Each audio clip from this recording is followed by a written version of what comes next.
Hello, and welcome to Disparity and Equity in Moderate to Severe Atopic Dermatitis Care, Enhancing Access to Multidisciplinary Care for Patients from Diverse Populations, presented by the Global Education Group at immunologylive.com.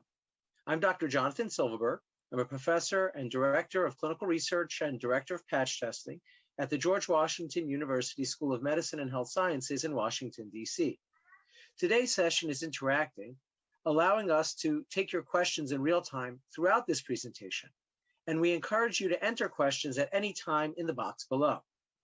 I'd now like to introduce my co-presenters, Dr. Andrew Alexis, Professor of Clinical Dermatology and Vice Chair of Diversity and Inclusion in the Department of Dermatology at Weill Cornell Medicine, Sanaz Eftekhari, Vice President of Corporate Affairs and Research at the Asthma and Asthma Allergy Foundation of America, and Rael Brown, our adult patient panelist, who will be sharing her experience of living with eczema, asthma, and other allergies. Thank you for joining us today, and let's get started. First, just to review the learning objectives, and I'm just going to read through these so we're all able to be synchronized. We'll be drawing from examples in other atopic diseases, such as asthma, summarize strategies to enhance access to atopic dermatitis care for people from diverse populations, summarize the impacts of age, race, and ethnicity on the presentation of atopic dermatitis and the influence of underlying inflammatory pathways on therapeutic decisions, and engage patients with moderate to severe atopic dermatitis and their caregivers in shared decision-making to set treatment expectations, define success, and make timely therapeutic changes to facilitate long-term remission. These are the faculty disclosures. And now I will be turning it over to Dr. Alexis to discuss disparities in atopic dermatitis care, prevalence, and disease burden. Andrew, take it away. Thank you, Dr. Silverberg. It's a pleasure to be co-presenting with you. So I'm going to kick things off with a broad overview of the prevalence and disease burden of atopic dermatitis and highlight where there are some disparities in atopic dermatitis care. Okay. So multiple epidemiologic studies have identified racial ethnic differences in the prevalence of atopic dermatitis. Many of these studies compare the rates of atopic dermatitis in Black children compared to other populations. And in the US, there are nationwide epidemiologic data that show a higher prevalence of atopic dermatitis in Black children compared to white children. There are also a smaller study. There is a smaller study from the UK also showing a higher rate of atopic dermatitis in Black children of Caribbean descent residing in London. When we look at healthcare utilization data, we also see racial ethnic differences. When we look at the number of visits per capita during which the diagnosis of atopic dermatitis is made, we see that in this one study published in JAMA Dermatology, African-American children were threefold more likely to be diagnosed with atopic dermatitis during a dermatologic visit, while Asians or Pacific Islanders were sevenfold more likely to be diagnosed with atopic dermatitis during a dermatologic office visit. When we look at our Latinx population, we do see some differences, although the data are less available. But there is a study that shows that Latinx children have a higher risk of severe and persistent atopic dermatitis. We also have not as much information as we would like to have on our indigenous populations in the United States, but we do see from small studies that there are indeed high prevalence rates of atopic dermatitis in these indigenous communities. And so the next question is, well, how much of these differences that we're seeing in prevalence, in severity, and other factors, how much of that is genetic and how much of it is due to other factors, including perhaps social determinants of health and other non-genetic factors. So this very interesting study that was published in 2020 in JACI, Journal of Allergy and Clinical Immunology, it looked at whether genetic measures could explain this disparity of higher prevalence of atopic dermatitis in self-identified Black or African-American populations compared to white populations. And what they found is that using genetic measures, including markers of African ancestry, these were not enough to explain the twofold increase in atopic dermatitis prevalence among the adults, Black or African-American adults in this cohort.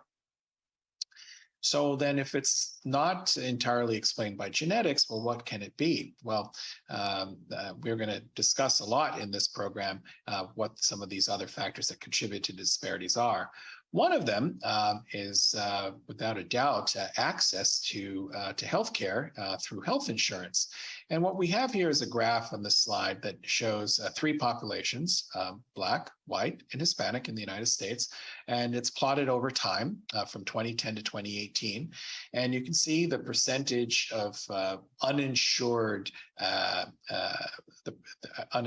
individuals by these three racial ethnic categories. And immediately you see that the rates of being uninsured are higher in our Black or African-American population or Hispanic Latinx population compared to white population.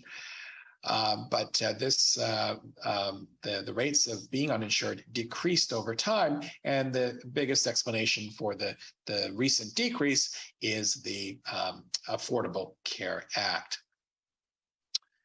So it goes without saying that timely access to primary care services is really critical for managing chronic conditions such as atopic dermatitis or asthma, not to mention access to specialty care when appropriate. Without this, we see phenomena like visiting the emergency room for flares of atopic diseases, including atopic dermatitis. When we looked at our clinical trials data, our research population, we see disparities there, disparities in terms of the enrollment, the demographics of the racial ethnic makeup of who participates in trials. Are they representative of the demographics of the United States today? Well, the answer is no, unfortunately. There tends to be under enrollment of patient populations of color, most notably Black populations, American Indian populations, Hispanic, Latinx populations, and just in some cases, Asian populations, but it depends on which data we look at. So with underrepresentation in our clinical trials, this would feed into gaps in terms of data and our understanding of whether there are differences in responses to treatment between different subpopulations. And so this is an area that is being actively worked on and is very important. So what else? Beyond our clinical research, we have some disparities and gaps when it comes to education, medical education. There are multiple studies that report varying degrees of students and healthcare providers not feeling adequately trained to accurately assess dermatologic conditions in Black skin. And so this varies depending on where one trains and what resources and patient populations are available. So there are disparities in the healthcare system as far as level of experience and competence and understanding nuances in clinical presentation and treatment of conditions in skin of color. With all this being said, there are also, when we look at the communities that we serve, there are a whole host of social determinants of health that contribute to healthcare disparities. Issues such as the living environment, the social and community context, access to appropriate healthcare and educational level, economic instability, all of these contribute to healthcare disparities. And this is a very nice schematic from an interesting recent publication that looks at the role of structural racism as a potential root cause of many of the disparities that we see in atopic diseases. And sort of going from left to right in this schematic, We have a number of determinants of health that are not, most of which here are not biologic. You can think of systemic racist policies such as redlining in the United States that would very significantly affect where African Americans or Blacks in the United States could reside, and therefore the living environment could in turn lead to exposures that are relevant to the development of atopic diseases, including being in neighborhoods with greater exposure to pollutants and other environmental factors that are known to exacerbate asthma and atopic dermatitis. And this feeds into biologic changes that would manifest clinically with severe asthma and atopic dermatitis. So this is a great article and schematic that shows the links between systemic and structural racism and what we see in our clinical environment. We can't underestimate the non-biologic factors that contribute to the disparities that we see. This is yet another schematic that shows the links between these structural racism, non-genetic structural factors that can then have downstream effects on biologic factors related to asthma and atopic dermatitis and other atopic diseases. There is work that has looked at potential differences in endotype between different racial ethnic populations in atopic dermatitis. So with the caveat being that these are small studies, what has been found is that there are differences, just like the clinically atopic dermatitis is heterogeneous. When we look at the immune polarization profile and epidermal barrier characteristics and under other endotypic factors, we also see heterogeneity between different populations. Most notably in populations of East Asian ancestry, specifically Japanese and Koreans, I believe, in the study, there was a skewing towards Th17 and a clinical, a greater tendency for overlap between psoriasis-like features and traditional eczematous features, or sort of a more psoriasiform appearance to atopic dermatitis, both clinically and histologically. In a smaller study involving Black or African American atopics, there was a skewing towards Th2 and Th22 with attenuation of Th17 and Th1. So these were Th1 and Th17 was relatively absent, while there was increased expression of Th2 and Th22 in the African American cohort compared to individuals who would be characterized as white or of European ancestry. So clinically, are there differences across the spectrum of different populations? And indeed, when we look at populations with skin of color, there are a number of noticeable differences. Most notably, the manifestation of erythema is altered or varied across the spectrum of richly pigmented skin types. So instead of bright red, we might, instead of seeing bright red in the context of richly pigmented skin, we might see shades of violet or purple, purple gray, red brown. Some authors have recommended the word hyperchromic to describe what we would otherwise call erythema, to be more sort of agnostic to the range of colors that one might see in inflamed active eczematous skin. So beyond erythema, what other features can be different? Well, some studies have shown that there's a greater degree of lichenification in populations of African descent. There's a greater tendency for prurigo-nodularis-like morphologies, papulonodular lesions as a morphology of atopic dermatitis. Follicular accentuation, a very common clinical presentation in populations of African descent. And across the spectrum of skin of color, post-inflammatory pigment alteration, either hyper or hypopigmentation, is a common sequela of the disorder, and we can see it concurrently often in a patient who presents with active atopic dermatitis. And these are some examples of those pigmentary sequelae. Starting on the left, we see post-inflammatory hyperpigmentation, and in the middle, we see some hypopigmentation on the face of a child. And on the far right, this is permanent depigmentation from permanent destruction of the melanocytes from chronic scratching, chronic excoriations to the point of severe erosions and destruction of the melanocytes, and sort of resembles vitiligo or onchocerciasis if one was in a tropical environment where that was endemic for that. So, and just sort of as a comment that we'll get into further in the presentation when we talk about treatment, it becomes especially important to effectively manage atopic dermatitis early and effectively longitudinally to avoid these long-term sequelae in our patients with skin of color. So when it comes to the distribution of atopic dermatitis across different populations, it has been reported in a large Nigerian study that atopic dermatitis was more likely to be on extensor surfaces instead of flexural surfaces in adults with atopic dermatitis of African descent.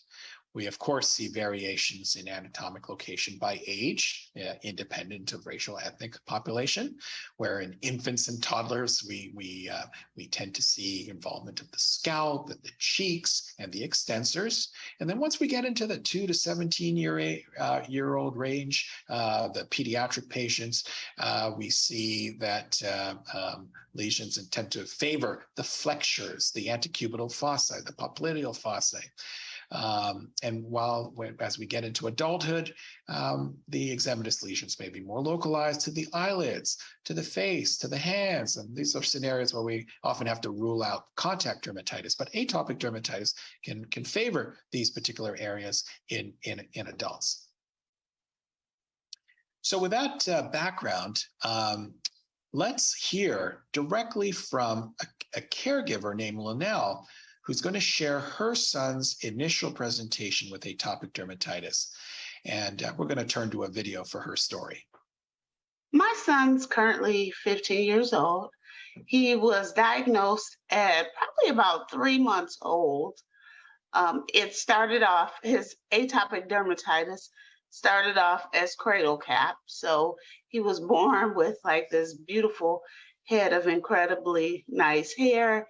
And then at 3 months old, it all started to disappear and it was replaced by like a bumpy red scale.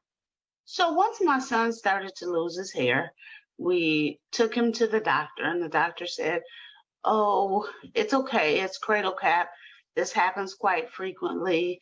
Here's some cream. Let's try this cream. Try a little bit of shampoo, different shampoo when you wash it, a little bit gentler." So we tried those things. It continued to get worse. And then the doctor finally decided to, after several months, decided to refer us to a dermatologist. So that was our first meeting with the dermatologist. There's these patches that are now, by this point, at about 6, 7 months old, developing all over his arms and his feet. And we're constantly moisturizing him. He's still looking the same and he's totally uncomfortable. So my baby is not yet quite 2. And more of the surface area of his body is becoming covered with itchy bumps, itchy areas. He's not sleeping. He's even experiencing some pain and some bleeding in different spots. So we go to another dermatologist. We've met quite a few dermatologists. And at this point, he's diagnosed as having a severe case. So the level of steroids is being pumped up. So they're telling us that we should try out a bleach bath. We should make sure that we're doing warm water versus cold water. They're recommending certain types of moisturizers that are slightly different than what we had. And at this point, too, he's also experienced several rounds of having antibiotics because he's developed some secondary infections from scratching areas. We're covering his hands though, and we visited the emergency room several times at this point as well. So it's just getting worse. The atopic dermatitis has been and still continues to be at the forefront of his life and our lives because when one part of the family has atopic dermatitis, the rest of the family has atopic dermatitis because we're all actively trying to make him comfortable.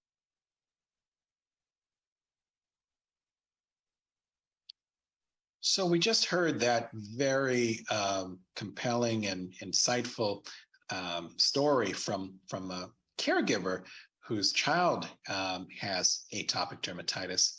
Let's hear from an adult who has atopic dermatitis herself. And we are lucky to have a patient named Rael here with us this evening. And I'm going to turn it over to her to describe her most recent flare and how it manifested.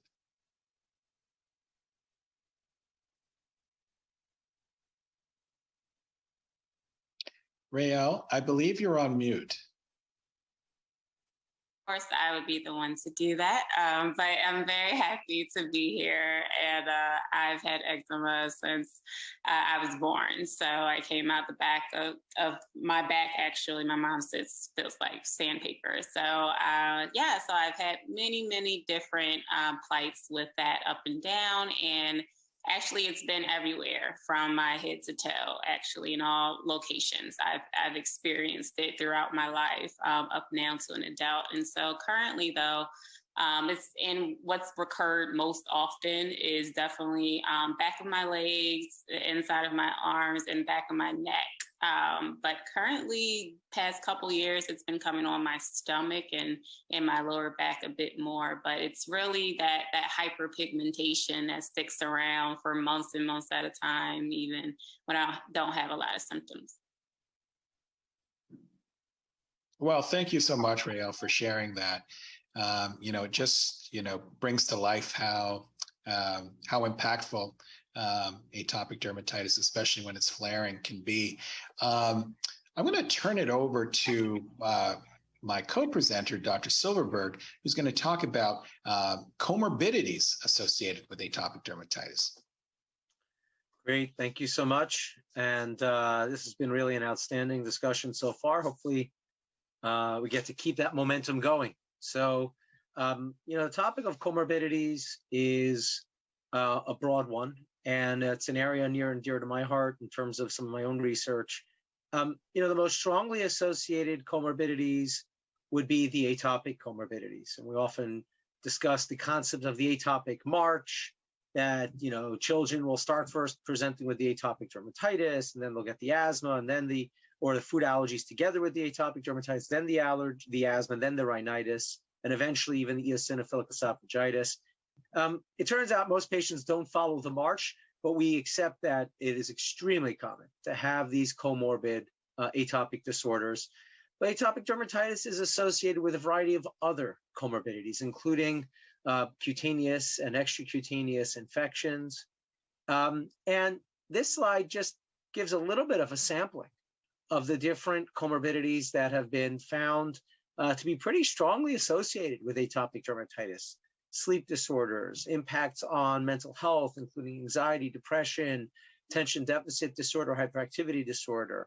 I mentioned already the atopic comorbidities, infections, and more recently, even recognizing associations with bone health and fracture risk, as well as potentially even cardiovascular risk. And so for this reason, some have really described atopic dermatitis as a systemic disease.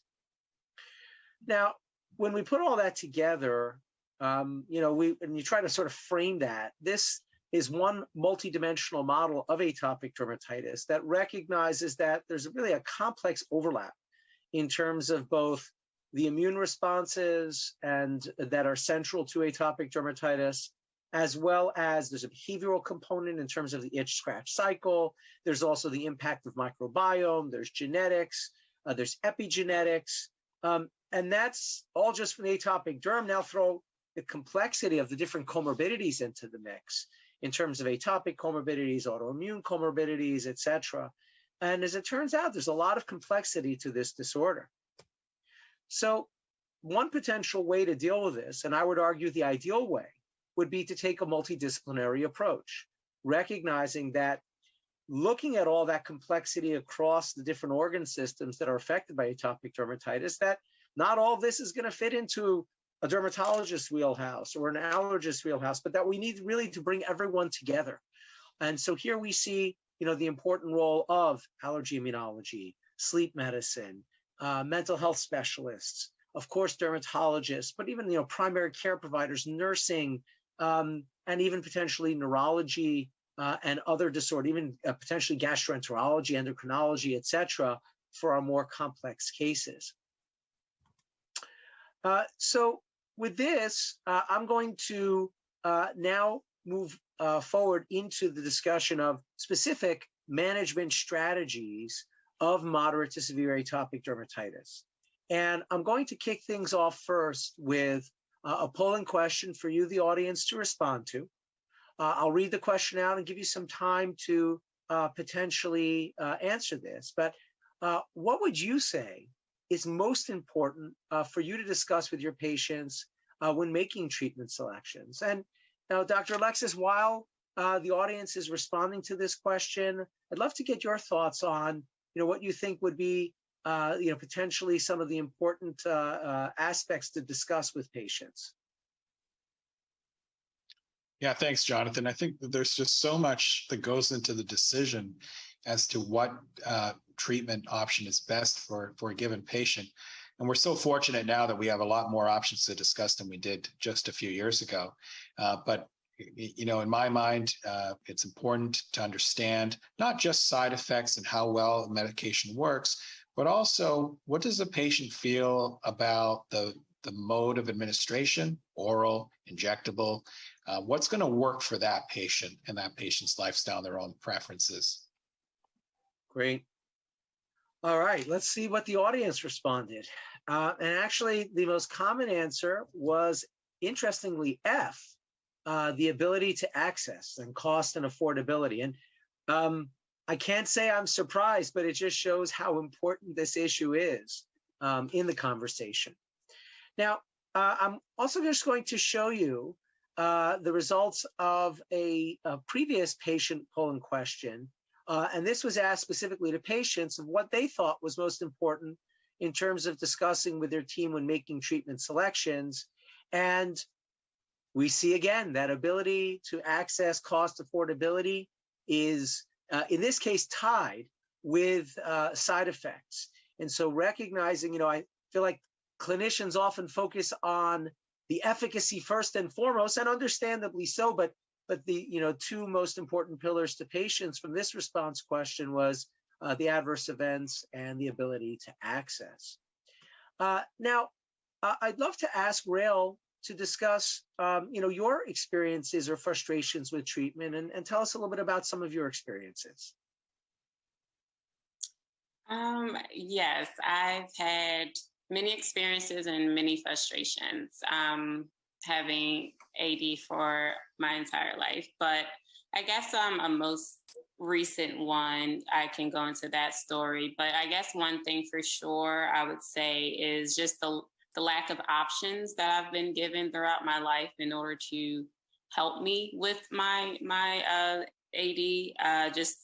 I was only given one option for treatment, which was topical. And that just, it's kind of insane to me. But then recently, I had to go to a dermatologist not too long ago. And I was given, now there's biologics and other options now. So that was something that was given, but still that was not what I was personally interested in at the time. So I desired to get other testing and treatment done at that time. But unfortunately, I was given pushback, and that appointment was not listened to at all, and only given that one option. It gave me a lot of frustration, just for the fact of I was not being heard at all as to what was needed. And then also, I was literally told that what I wanted was not going to help me, period. And there was no level of exploration, no working together. And as a patient advocate, I now know as an adult that that is not acceptable to take on as a result of a doctor to tell me. And so I followed through. I actually, unfortunately, had to go through a few loops in order to get what I needed. And it was even as simple as a patch test was one of it. And so finally, I got that patch test, and this was all from a flare. I already kind of knew in my mind that there was something I was allergic to, which is why my AD flared. And so it turned out what I thought was the result, and I only got that proof through that patch test. And if I didn't know to even fight for what I needed, I would still be searching and wondering what I'm even allergic to, because I've had tons and tons of allergies throughout my life as well, with asthma and allergies. So yeah, that's one example of a frustration, and there's plenty more. Yeah, and that's it's very unfortunate to hear that, and I'm not sure if it's unfortunately that it's a totally unique experience either. As a patch tester, I can tell you the importance of patch testing in atopic dermatitis, but I can also tell you how limited the access is nationwide. There's, maybe 100, 150, patch testers who do expanded patch testing for 420 million people. So we've really got some bottlenecks in the system with this. And it's definitely an issue that needs to be addressed overall in the healthcare system. But thank you for sharing your experience. All right, so I'm going to now go through a little bit more in depth in terms of some of the goals of management, and really thinking about the broader picture, right? Not just throwing a topical or an oral or something, but really the holistic assessment. And so, very importantly, we want to promote daily practice of basic skincare. And included within that needs to be not just, throwing a moisturizer at it in a generic sense, but really recognizing trigger avoidance, recognizing there are outside world triggers that flare disease and how to identify them and eliminate them if we can. Treating and preventing flares, and prevention, very important. I think we often spend too much time on just quick fixes and trying to treat a flare quickly, but not really addressing the long-term picture. Repairing and maintaining the skin barrier, achieving and maintaining freedom from flares, enhancing quality of life, of course. And I wouldn't, I'm not sure we should consider it a separate goal, but really a sub-bullet of every single one of these other points is to involve patients in shared decision-making, and recognizing how important the patient has to be in this conversation and deciding the right approaches. In general, in the US and Europe, we follow the so-called step-up approach to managing atopic dermatitis. And this is a schematic from the atopic dermatitis yardstick from the American College of Allergy, Asthma, and Immunology. And the European guidelines also use a similar approach. The idea being to start conservative to minimize risk, basic management, gentle skin care, trigger avoidance. And if that's not enough, layer on, prescription topical therapies and, other aspects of things in terms of maintenance therapies. And then if that's not enough, we would go to even stronger topical steroids, non-steroidal agents topically, and then eventually, if that's not enough, to go to systemics, biologics, or phototherapy. And recognizing that there should be always this balance between the two stages of treatment. Acute treatment, the quick fix, so to speak, to shut down a rough flare, but so much needs to be put into the marathon, if you will, that long-term maintenance strategy to try to prevent flares wherever possible. And it turns out it's a little bit more complex than this. And this is actually from a schematic that I published in a review article, recognizing that the step-up approach, it really doesn't take into account shared decision-making, and it may not be optimal, right? Because if you follow the strict step-up approach, it would say to patients, well, don't ever wear wool ever again, and don't ever go to, because that will flare up your itch, and don't ever go to the gym because the heat and sweat will flare you up. And, don't ever go on vacation in a hot, sunny place because that'll flare up. And you can never go skiing because the cold, dry winters. And all of a sudden, we've taken all the fun out of patients' lives when we could just give them a prescription topical therapy in some scenarios, and that's all they need. And life's much easier and more manageable for them. And so we have to recognize that it's all part of that shared decision-making process. And when we're layering therapies to step up, there are opportunities to similarly step down. If they're using tons of topical therapies and they go up to a systemic, maybe they don't have to use the topicals as an additional benefit of stepping up to a systemic. And vice versa, some patients don't want to be on an advanced therapy like an injectable or an oral medication forever. So even if we have to step up, there's opportunities to stepping back down and going to a more conservative therapy down the road. Now we'll hear from Linnell, who will discuss her son's experience with atopic dermatitis treatment. Over the many years, my son has tried steroids, of course, both oral and topical steroids, which are pretty much a first-line treatment for atopic dermatitis. And he also has tried biologic drugs, injectables. He's tried immunosuppressants, and he's tried some different compounds that put in together a combination of the steroid moisturizer and antibiotics. He's used antibiotics quite a bit too, because he's developed several infections as a result of the atopic dermatitis. When my son first started the injectables, he noticed a decrease in his itching. He was actually doing better for a while. Initially, in terms of his eczema, it really did help. And thank you to Linnell for that experience. All right, so let's talk about some of these injectable therapies so you have a better understanding of where they fit in the grand scheme of atopic dermatitis. And now we've got multiple agents, which adds to some of that complexity. So let's learn a little bit more about that. On this slide, we can appreciate some of that complexity in terms of the immune and barrier mechanisms of atopic dermatitis. We see at the top the skin barrier, the epidermis, and you'll notice a little finger there scratching because we recognize the importance of the behavioral aspects of things, the itch scratch cycle. On the bottom, we see the superficial dermis and all of those immune cells there. And we've got, dendritic cells, antigen presenting cells that are activating T helper cells, and particularly T helper 2 cells predominantly that produce interleukins 4, 13, and 31. Also produce IL-5, although we think that's less important in the pathogenesis of the disease. There's also studies that have shown other pathways to be upregulated in different subsets of atopic dermatitis. T helper 2 or 22 cells, Th17 cells, potentially in some subsets of patients, as Professor Alexis alluded to earlier, as well as interferon gamma and more chronic disease. Now, those are all outside the cell, extracellular signals, those cytokines. But in order to work inside the cells, there are different receptors and cascades, pathways that are activated inside the cell.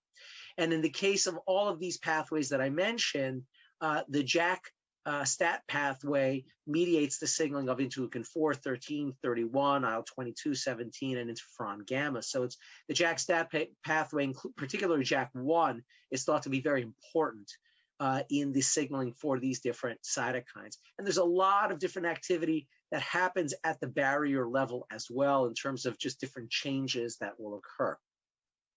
So let's talk about some of the new and emerging therapies. The first approved biologic, injectable therapy targeting a specific aspect of the pathogenesis of atopic dermatitis was dupilumab. And this blocks the interleukin 4 receptor alpha subunit, which is responsible for the signaling of both interleukin 4 and interleukin 13. It's an injectable therapy.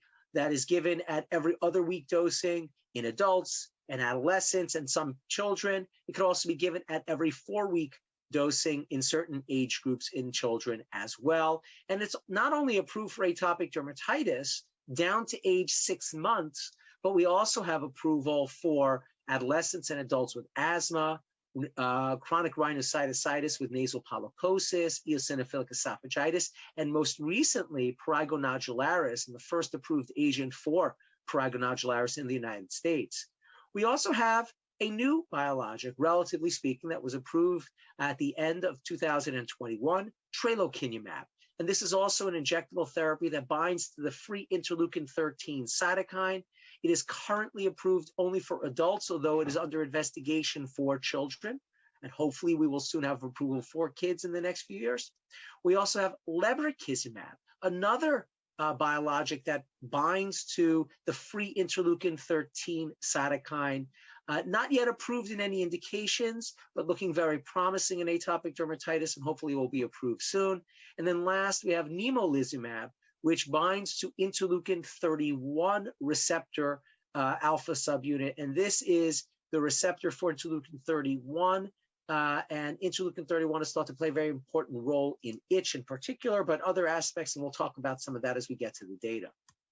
So there's an extraordinary amount of data from the clinical trials available. And because dupilumab was approved, more than 5 years ago, we also have the opportunity for longer periods of observation and real world data as well. So I'm just going to show you a brief snapshot of some of the data. Here we see long-term efficacy and safety data for dupilumab pushing from the open label extension studies, pushing out to 204 weeks. And what we see is very high rates of maintenance of response for EASI 50, which would be a minimal clinical improvement of EASI score, EASI 75, which would be a moderate clinical improvement, and EASI 90, which would be a major clinical improvement. And so we see most patients are doing quite well over time, and overall suggestions of good durability of response over time.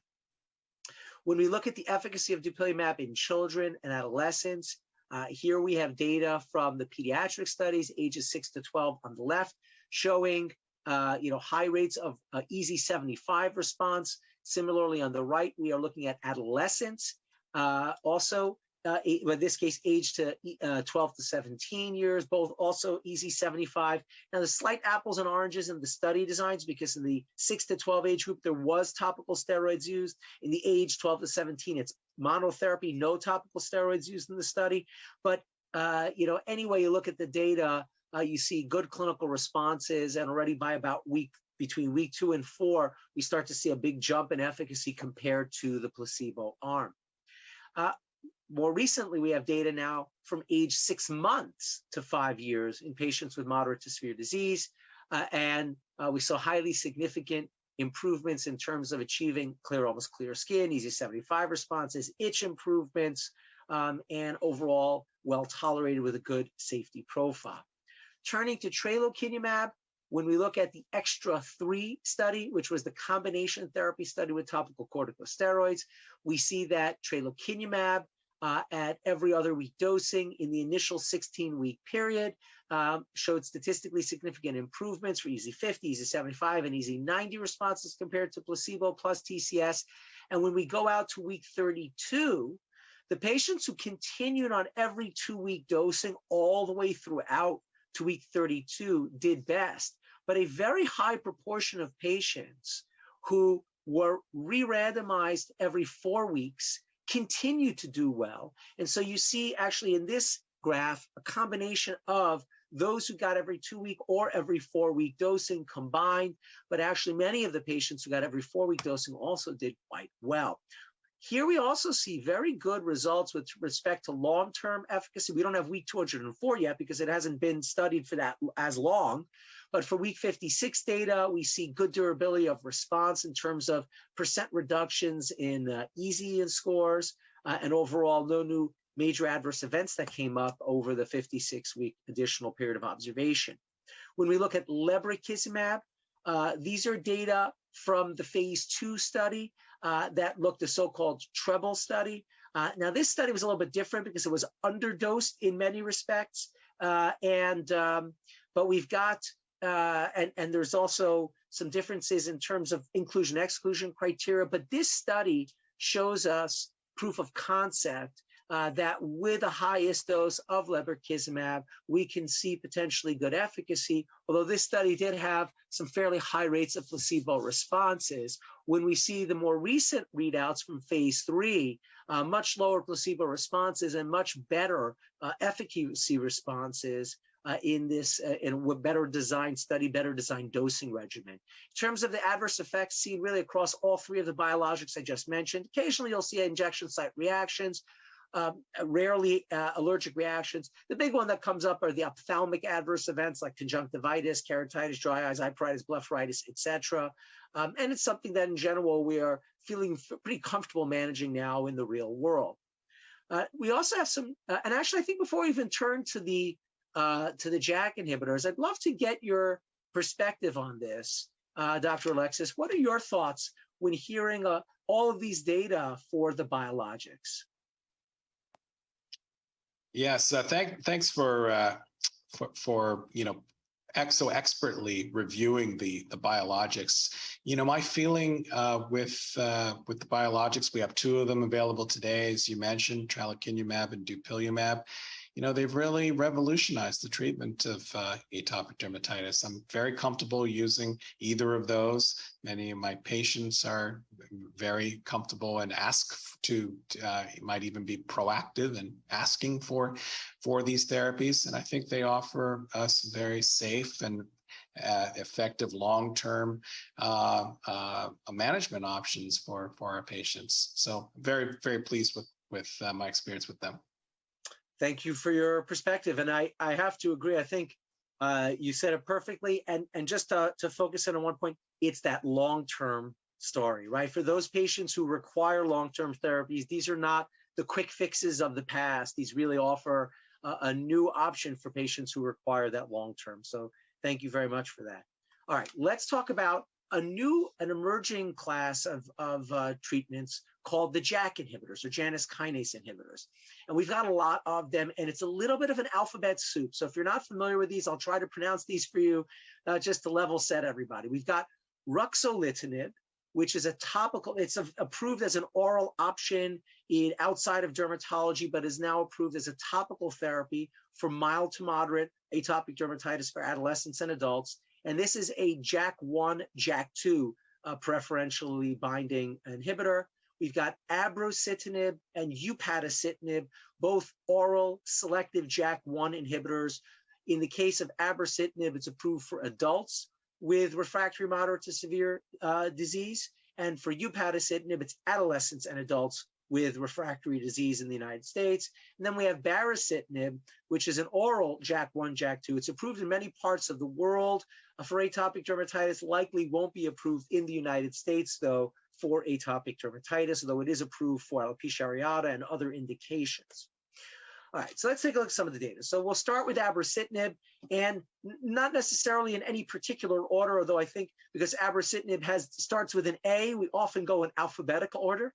But abrocitinib in the JADE Mono 1 study, looking at adolescents and adults with moderate to severe atopic dermatitis, we see for EASI 50, for EASI 75 responses, that there's a dose dependent increase in terms of clinical responses. The 100 milligram dose is highly significant in terms of improvements compared to placebo, and the 200 milligram dose is even better than the 100 milligram dose. And you'll notice that already by week 2, there are already rapid responses for both doses compared to placebo. Now, we are fortunate to have head-to-head studies of abrocitinib versus dupilumab in the JADE Compare study.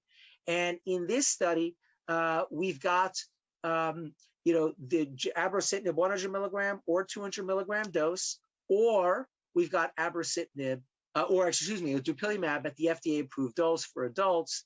And here what we see is, looking at the kinetics of response, that abrocitinib is markedly faster in terms of achieving responses with respect to itch. And we've seen this across the JAK inhibitors.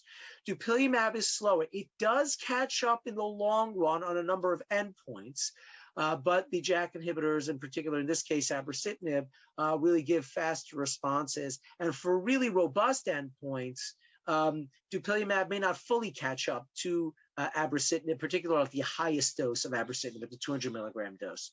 When looking at long-term efficacy at week 48, we see that patients who received abrocitinib have good maintenance of response, regardless of whether on the 200 milligram dose or whether on the 100 milligram dose.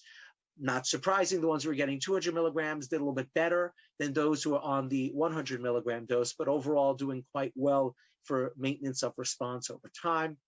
When we look at upadacitinib, these are data from the AD-UP study, which is their combination therapy study with topical corticosteroids. We see, again, dose-dependent increases, the 15 milligram dose plus topical steroids showing very good efficacy compared to placebo plus topical steroids, and the 30 milligram dose being even better than the 15. I should note very similar numbers were observed in Measure Up 1 and Measure Up 2, the monotherapy studies. And it's actually interesting. This is one of the few studies where we don't see major efficacy gains by adding on topical steroids, suggesting that monotherapy alone may be adequate. Then we've got long-term efficacy data for upadacitinib out to week 52. This was a blinded extension study, so the patients all knew they were getting drug, but they didn't know what dose. But there's no placebo arm beyond week 16. That's why you don't see a gray arm beyond week 16. But what we see is that really good durability of response with as observed data for the 30 milligram dose, and for the 15 milligram dose, as observed, those who continue on drug really catches up by around week 40 or so to the week 30, or I should say 30 milligram dose data. For baricitinib, there's an extraordinary amount of data across numerous clinical trials, but it showed good efficacy, the 4 milligram dose being even better than the 2 milligram dose, and combination therapy being even with TCS even better than monotherapy, and an integrated safety analyses, overall well tolerated and a good risk-benefit ratio. In general, there are class-wide effects we think about with the JAK inhibitors in atopic dermatitis, upper respiratory tract infections, some GI issues that come up, maybe a little more commonly with abrocitinib than with the others, maybe a little more acne that comes up with upadacitinib than the others. And then with topical ruxolitinib, we really don't see a huge amount in terms of major adverse events. And it's generally well tolerated, although in the label, there's a number of boxed warnings that were inherited from the systemic JAK inhibitors, even though they were not observed in the clinical trials. But the complexity of discussing JAK inhibitors with patients and integrating this into the shared decision-making process is there's a number of serious warnings that are in the label. Not all of these, in fact, most of these were not really seen in a clear-cut signals with atopic dermatitis with the selective JAK inhibitors, but they were seen with other JAK inhibitors and other diseases. And so the FDA applied boxed warnings across the class of JAK inhibitors. So we have serious infections, including opportunistic infections, potentially risk of mortality, malignancy, and major adverse cardiovascular events and thrombosis. And again, we've seen maybe isolated cases of these in the trials, but no clear-cut safety signals for atopic dermatitis with the next generation of JAK1 inhibitors.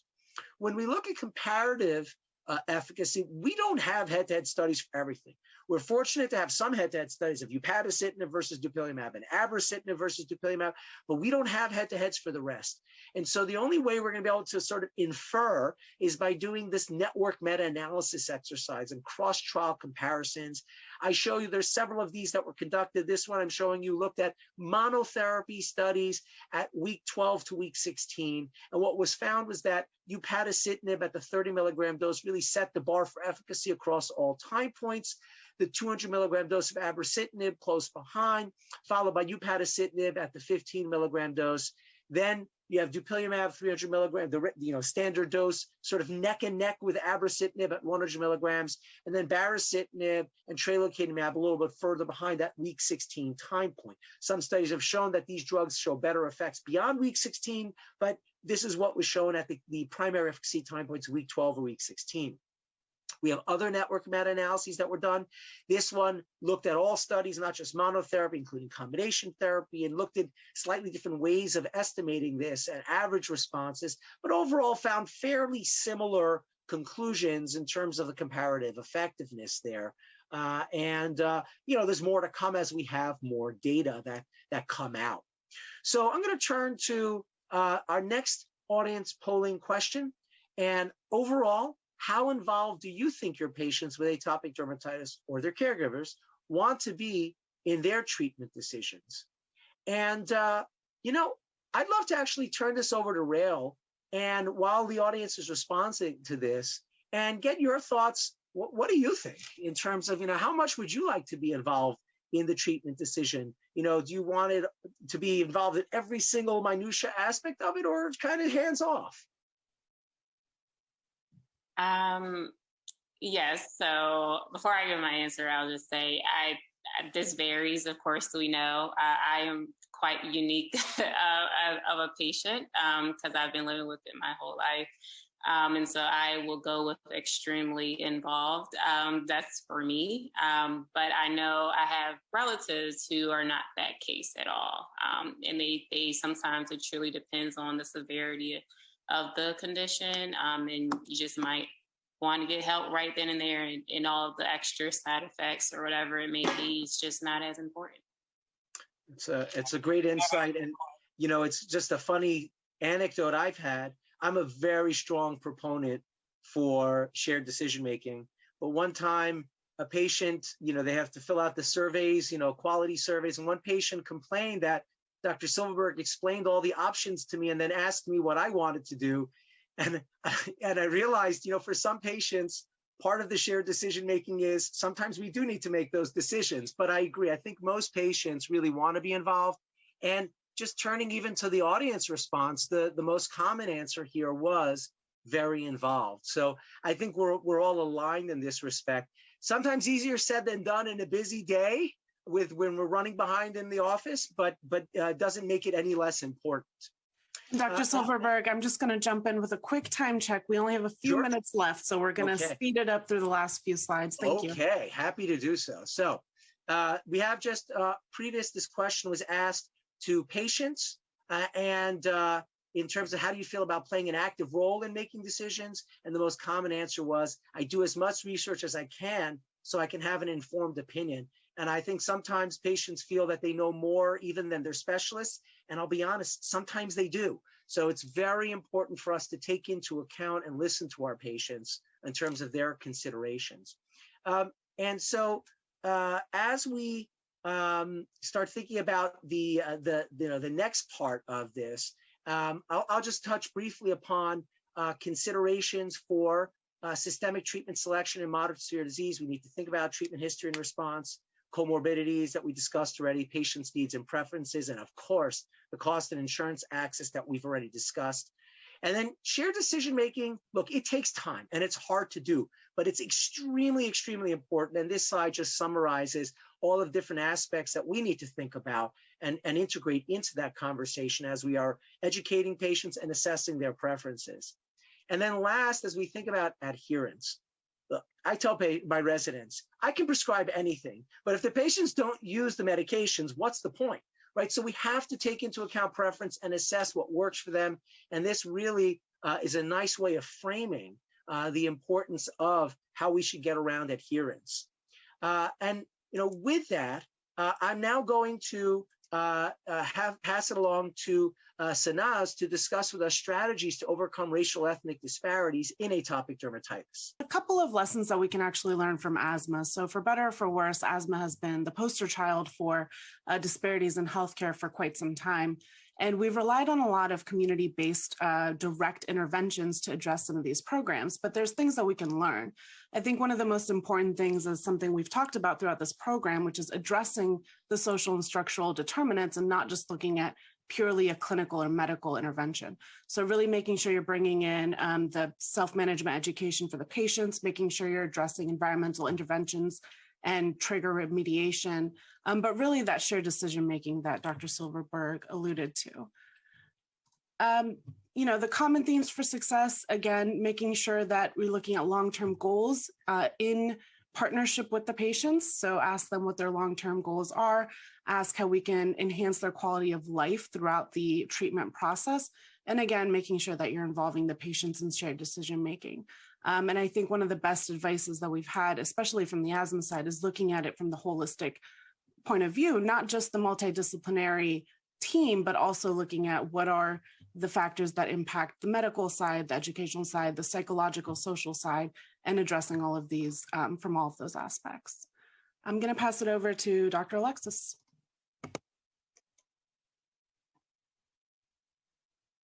Okay, well, thank you.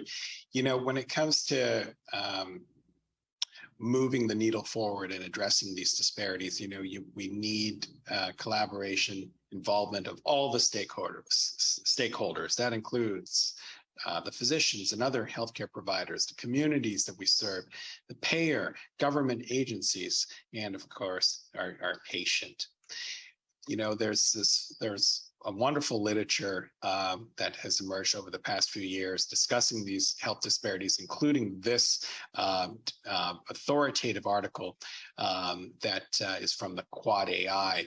And I obviously will not be going through all the details on this slide, but we'll refer you to this reference, as well as the companion webinar that we have with this program.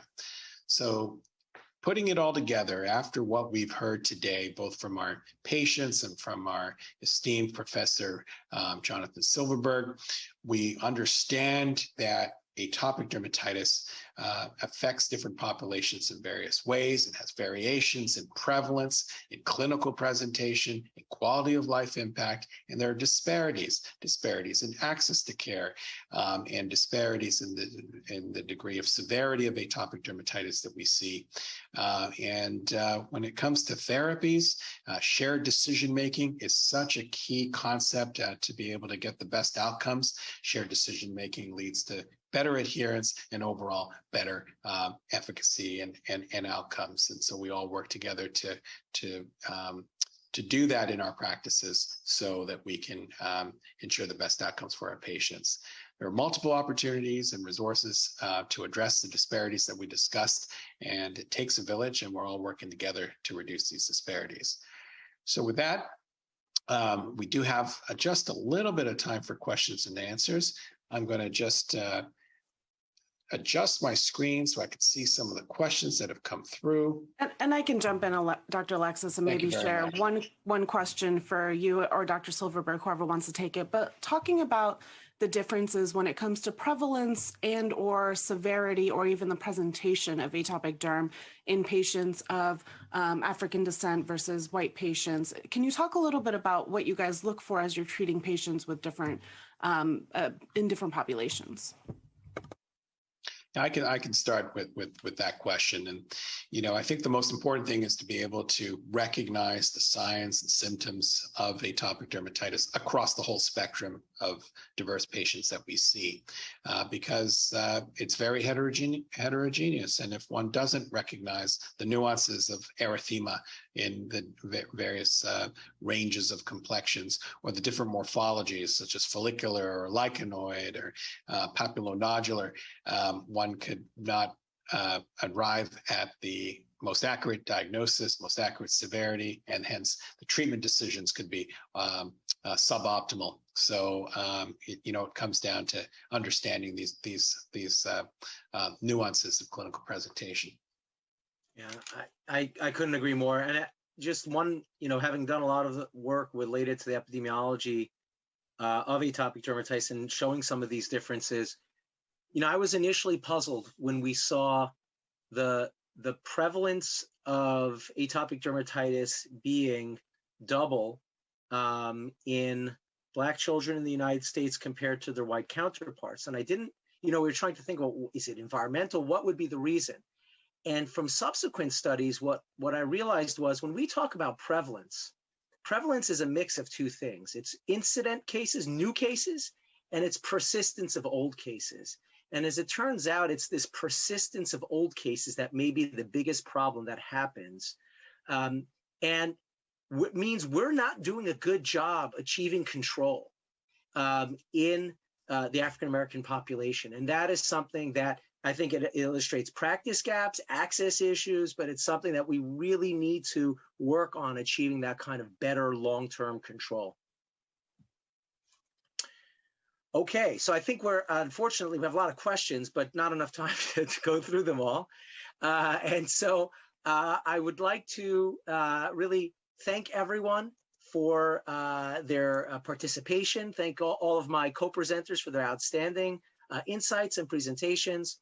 Please remember to view our companion session, Endophenotypes, Evidence and Long-Term Outcomes in Moderate to Severe Atopic Dermatitis Management, a Decision Library, which is available on demand now at immunologylive.com.